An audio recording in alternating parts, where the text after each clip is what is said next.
It won't always be like this. It won't always be quite so relentless. But we're really hammering the point with this one. Okay, so line your back.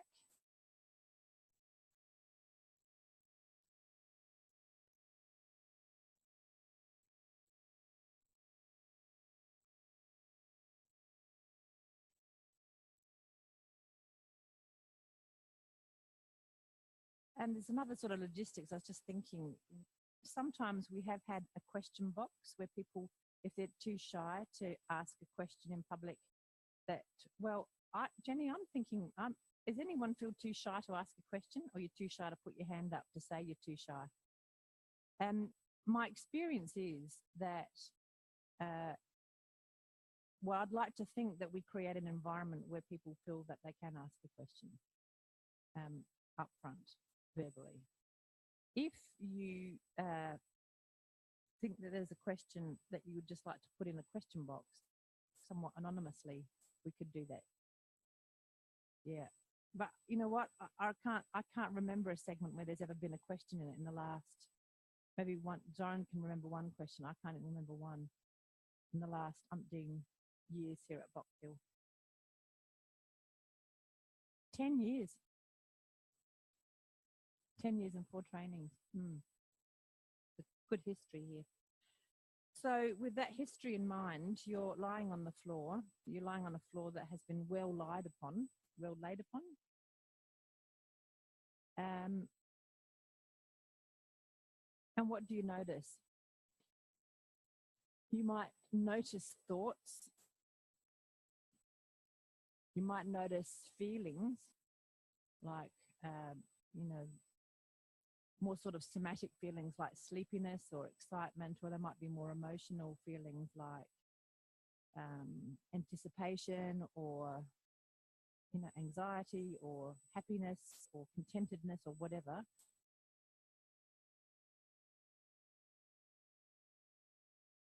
And there might be senses that you notice.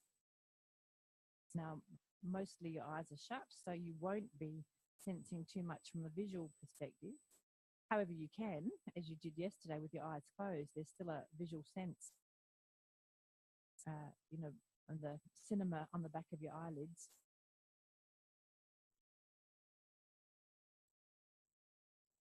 So the other senses that we're interested in is this sort of tactile sense, what you're feeling through your skin, and the sense of position, which is where am I in space? It emerges out of a lot of the other senses. And all of these senses form, combine to produce your own little personal body schema or your little body avatar, which again, you'll get sick of me saying it in this first segment. That will be, quite a strong theme in future segments, is self-image and body image.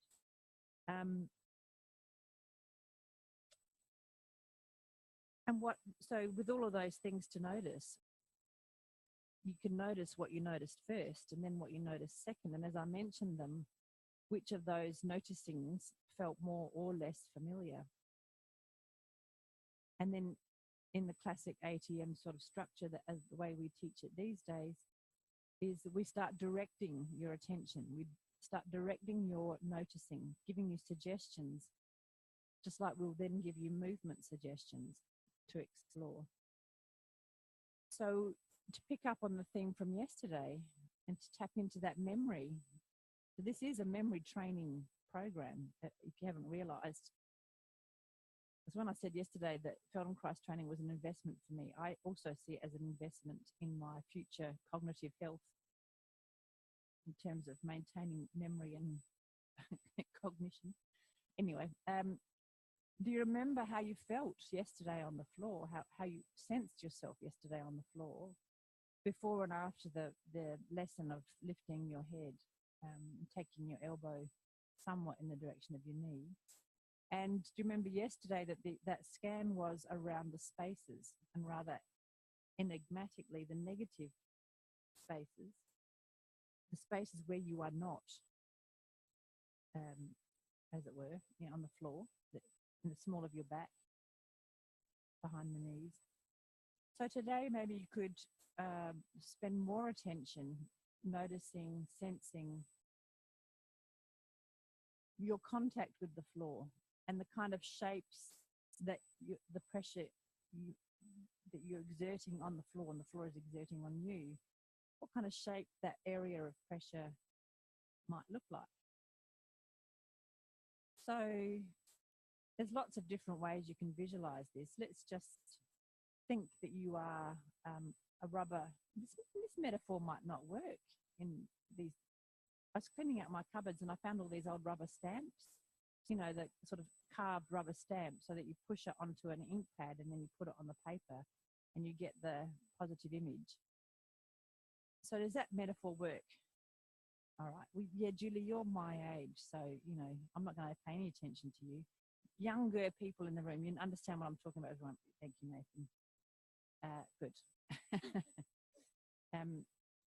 That's what you are. You are a rubber stamp. And so if you were inked and now you're being pressed onto the floor, what is the image that you create?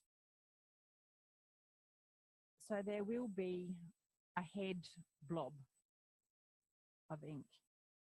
Do you have a sense of the size of that blob? There will be some kind of back of chest blob. Now, does that include whereabouts the back of your shoulders does that blob start? Where do you start to touch? Where do your vertebrae start to touch? What's the first vertebrae? So these are the little bones of the spine. So I think we all agreed yesterday that the back of the neck generally doesn't touch. So somewhere the back starts curving into the floor. Where would that start to make an ink blob? And again, if it's not clear, it's just not clear. That's fine. And you go, that's really interesting, that's not clear for me. My head blob is really clear. The first vertebrae that touches is not clear. I'm a work in progress. We'll put little signs up saying work in progress. So there's a back of chest blob. And how wide is that? Because at some point the side ribs will curve away from the floor and stop touching. So how is that happening? Then there is the blob, the ink blot around the waist, so the small of the back, for you is what we were paying attention to yesterday about there being a lack of ink there. Maybe there is some ink there. Sort of, you know, everybody will be different. Your ink blobs will be unique. Are unique, not will be. They will remain unique. And they will remain changing. Is that an oxymoron, Julie? Remain changing. Okay.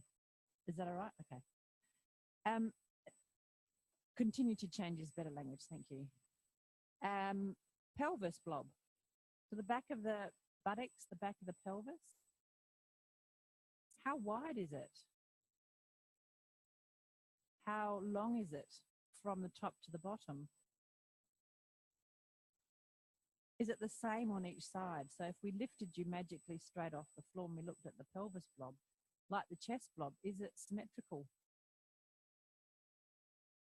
It might be a bit like the wings of a butterfly, that not, you know, there might be two blobs that meet in the middle. Would the wings be symmetrical? And then the leg blobs, blotches, blots. Back of the thighs, which for some people don't touch much. Some people it touches a lot. How wide would those blots be? And again, for most people, the ink would not be present at the back of the knee, but for some people it will be. In the back of the calves.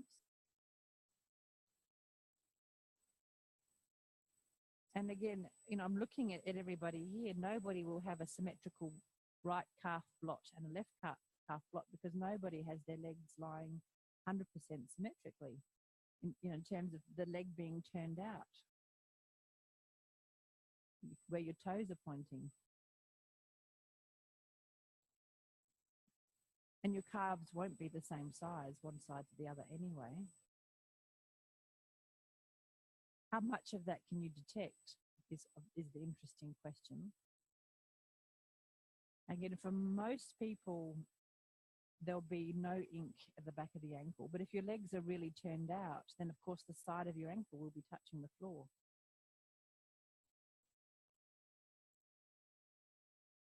And it won't be the back of the heel that's making an ink blot, it will be the side of the feet.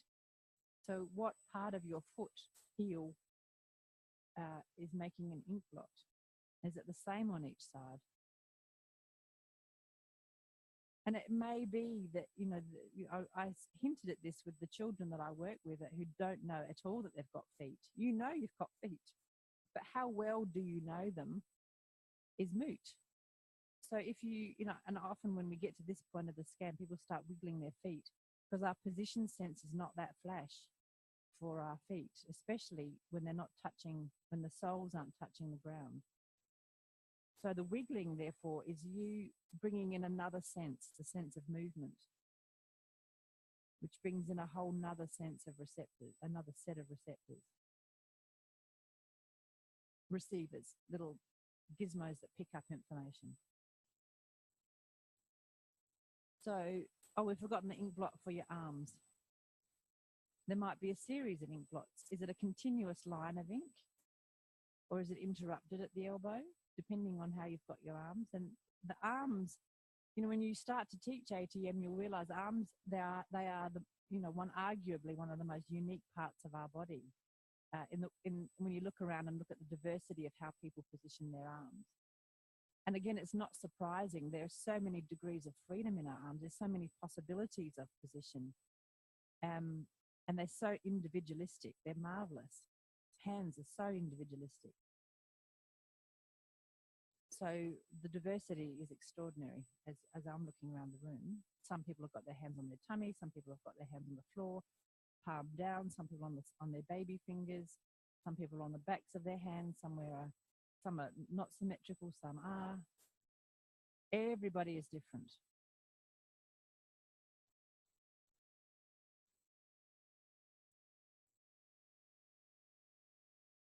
Okay, so that's a very long scan. And I did that deliberately because I'm setting up a baseline, as it were, for you that you're going to come back to in this memory training exercise. And slowly bend your knees up and have your feet standing. And quietly check in again. This has immediately changed your ink blots.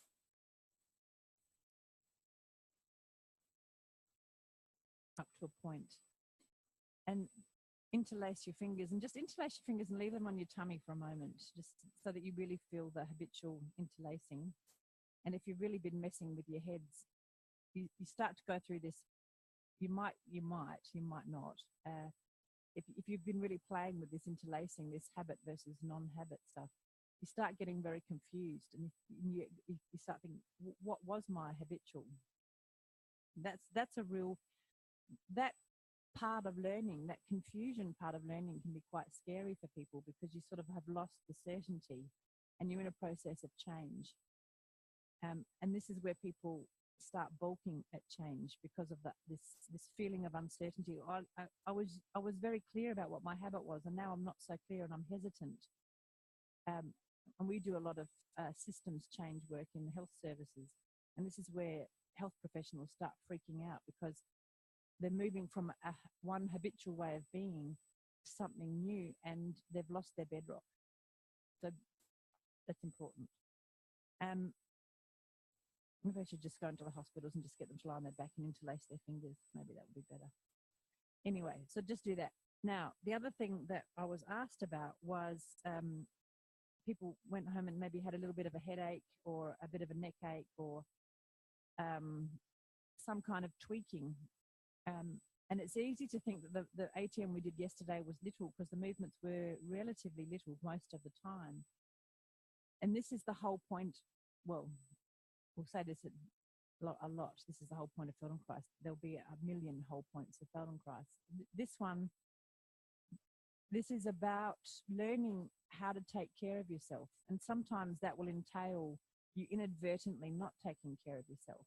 And you don't know why, you don't know what happened, what did you do that wasn't taking care.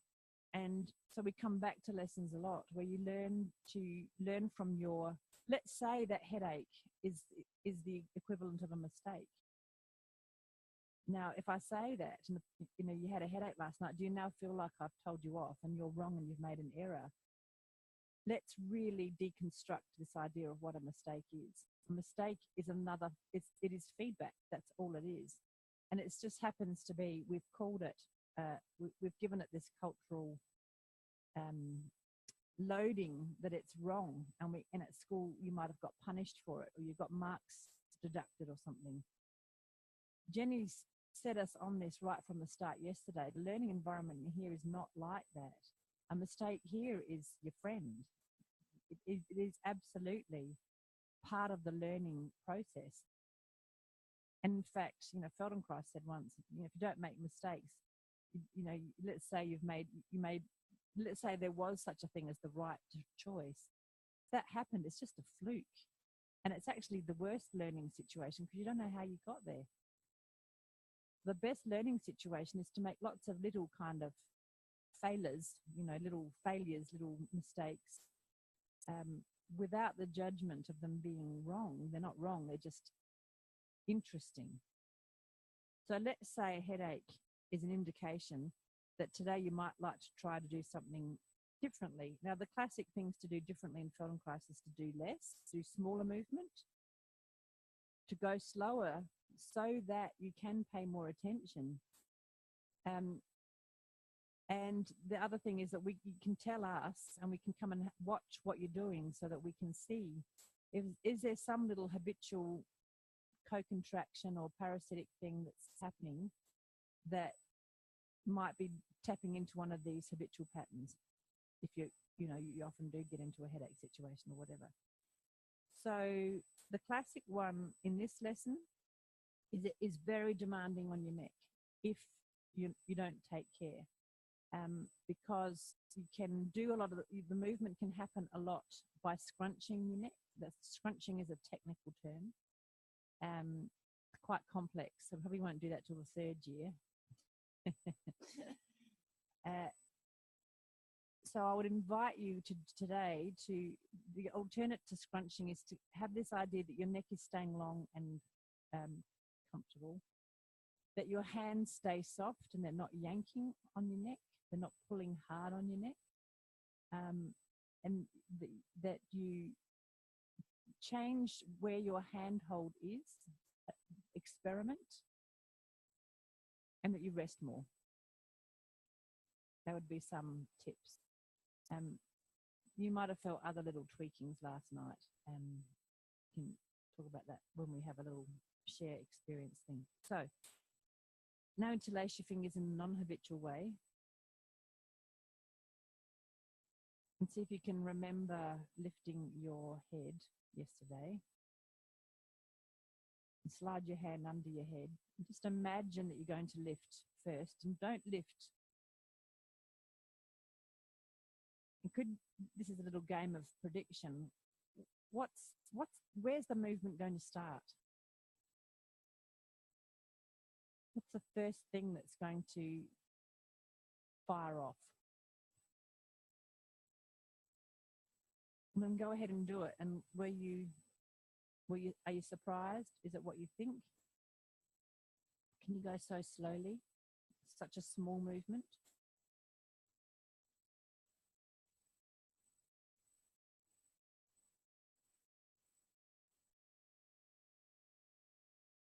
And the other thing to do, if you were tweaking something, it means that it almost always, not always, but almost always means that one part of you is doing more work than its fair share. So how today can you learn from that and think, how can I distribute this in a more equitable way? So we're all about sustainability and equity. Yes, that's the word, isn't it? and the breathing is uninterrupted, because the breathing is your best barometer for if you're scrunching or straining or overworking. Your breathing will be compromised immediately. And spread your attention all the way down to your tailbone. And as your sensitivity increases, even the lifting of the head a few millimeters will have a discernible impact under the sole of your feet.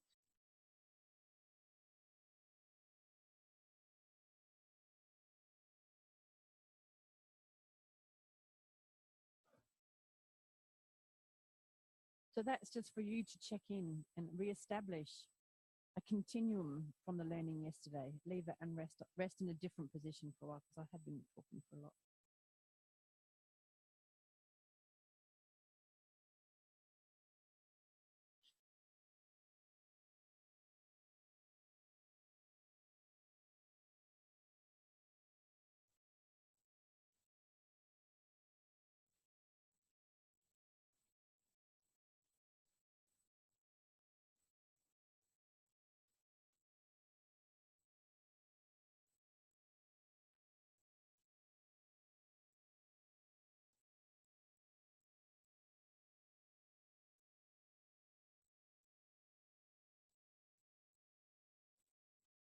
And roll onto your back.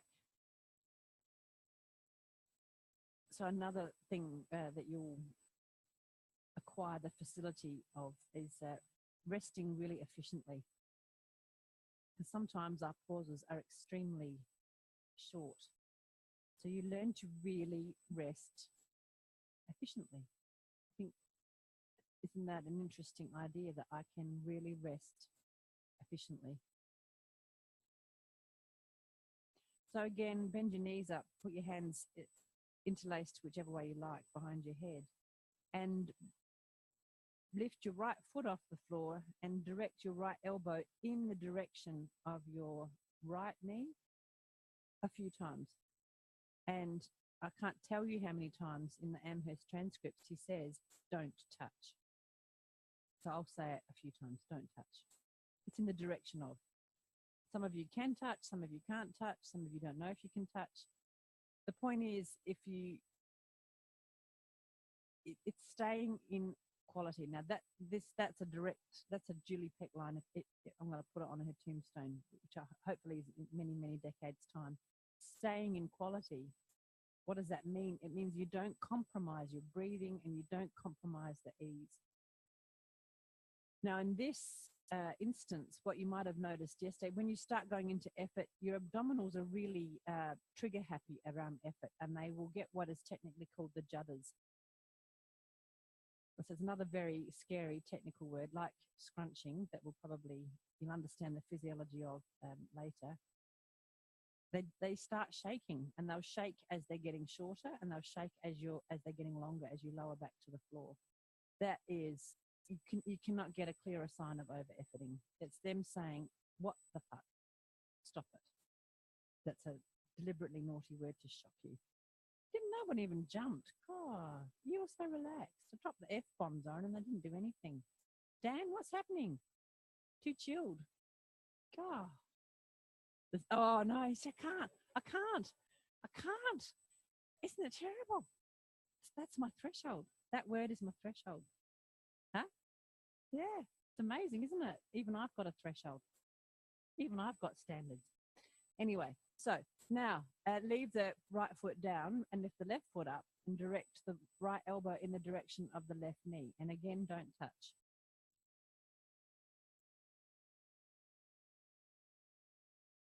Yes, they move towards each other. So here's a little trick.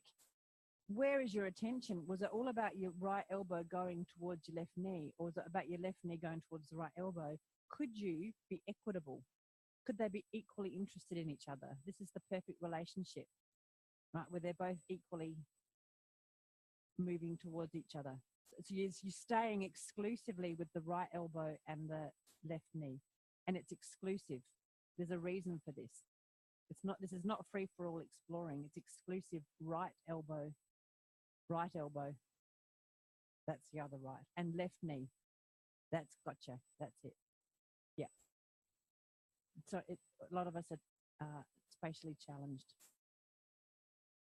And now keep them in some kind of relationship to each other. Again, they're definitely not touching because otherwise we'll come around and smack you. Keep them somewhat close to each other.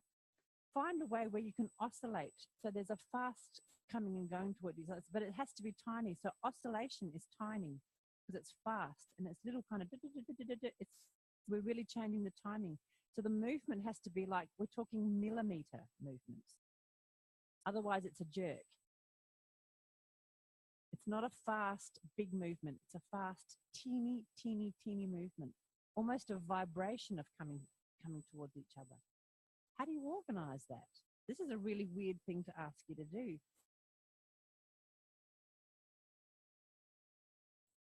Leave it. Rest your elbow and your feet on the floor for a moment. Just rest in that position. Or have a full rest.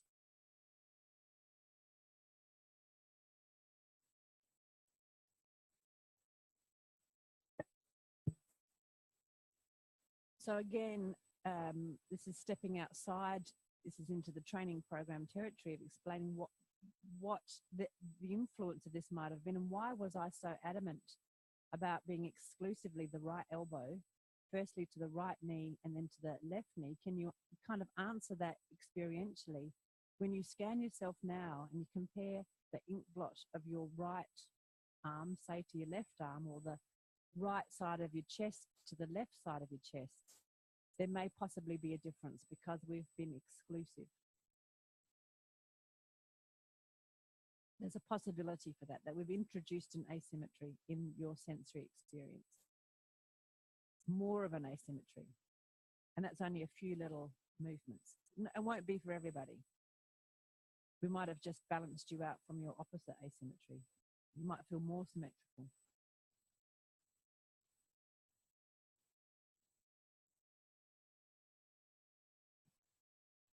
Come back to your knees being bent up, hands behind your head.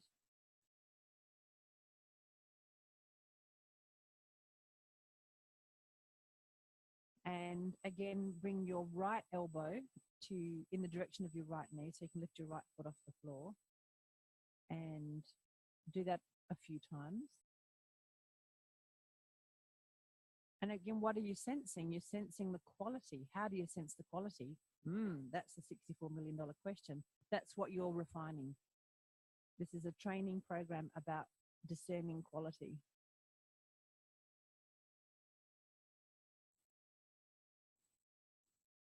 And now lift your left foot off the ground as well so that your left knee's over, and alternate taking your right elbow and your right knee in the direction of each other, and then the right elbow and the left knee in the direction of each other. So your feet always stay off the floor, if you can. Only your right elbow, only your right elbow. The alternation is between the right knee and the left knee. That's it. And if you get into jada territory, that's effort, excess effort, the double E, excess effort. And do you have a bias? You know, we've got an illusion of equity here. But which knee does your right elbow kind of secretly prefer? And how do you experience that preference? Is it easier or somehow more pleasant? Or what is it? What's the experience? What's the sensory experience of a preference? Because we make this kind of decision. I prefer you to you. And often we don't actually think why. Why do I prefer Julie to Anna? Well, actually, I'm just doing that as a joke. But you know, what is that? What's my sensory experience that leads me to a decision like that? Good. Leave it. Rest on your back for a moment.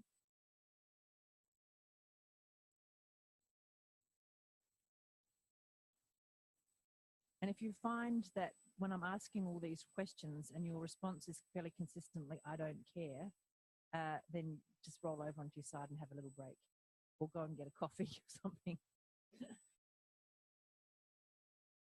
That's your inner anarchist coming out.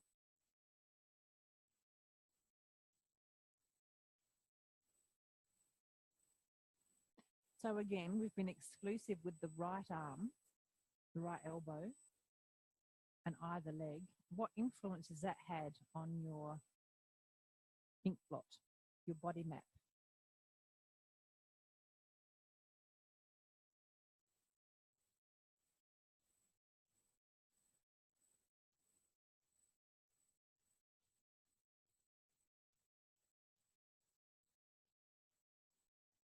And how are you breathing? You go, that's a dumb question. What do you mean, how am I breathing? How are you breathing? You know, what's moving? How do you know that you're breathing?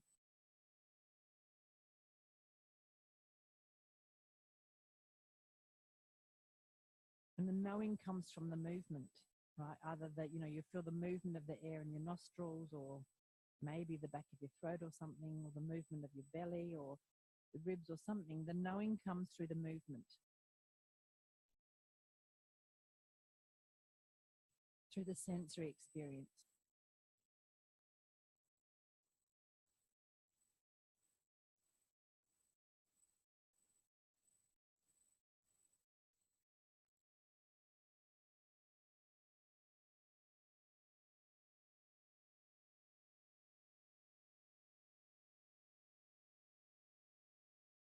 So bend your knees up, have your feet standing.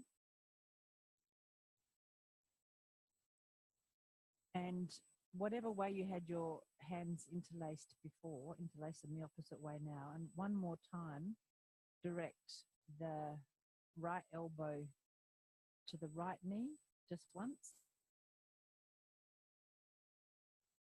Slowly, and breathing, and noticing your breathing, and direct it to the left knee, and notice your breathing. Are you uninterrupted, or that, you know, the kind of aim, and down. And your level of satisfaction with that you're not lifting as high as you know that you can go, but you're staying in that you're staying in that range that is satisfying in terms of quality and ease. And then slowly roll over and come up to sitting.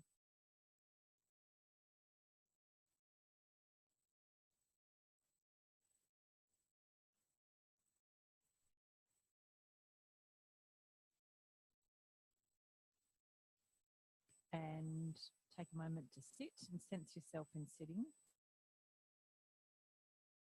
So this is giving your self-image a chance to refresh in a different orientation. So you haven't got the ink blot now. What do you sense? What do you access without the ink blot? Come up to standing.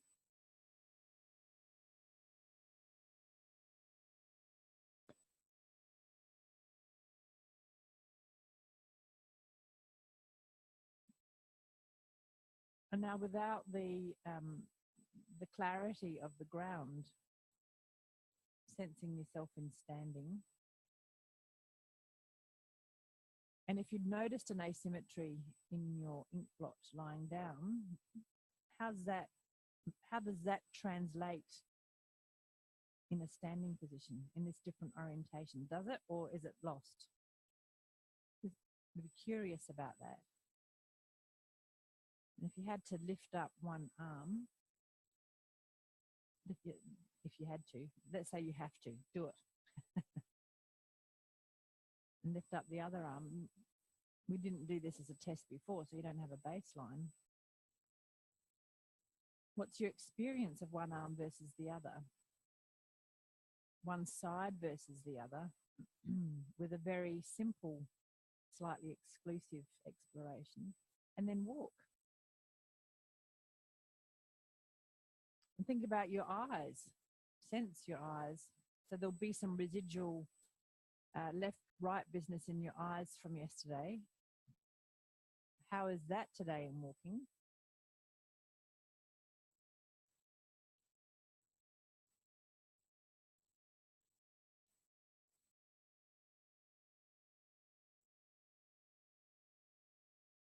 And would now be a good time for just 10 minutes to get into small groups and discuss how your personal experience of this flexion business is going? That'd be a nice time, Richard? Okay. Groups of 3, arbitrary number. Give everybody a chance